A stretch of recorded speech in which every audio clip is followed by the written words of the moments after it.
ডাক্তারবাবু আসবো? না না, ওখানে দাঁড়িয়ে থাকো, আমি এখান থেকে ওয়াইফাই কানেক্ট করে তোমার রোগটা জেনে নেব।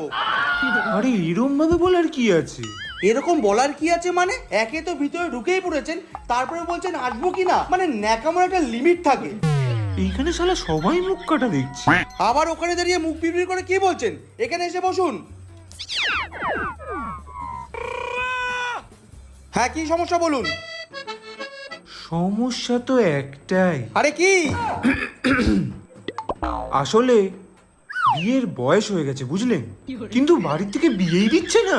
আরে এসব ঘরের কথা আমাকে কেন শোনাচ্ছে? আমি কি এখানে রেজিস্ট্রি অফিস খুলে বসেছি নাকি? জব বড়, আপনিই তো বললেন সমস্যাটা কি। ওরে মাথা মোটা কাতলা, এটা ক্লিনিক, এখানে রোগ ব্যাধি সারানো হয়। হ্যাঁ সেটা তো জানি, তাই জন্য তো এখানে এসেছি।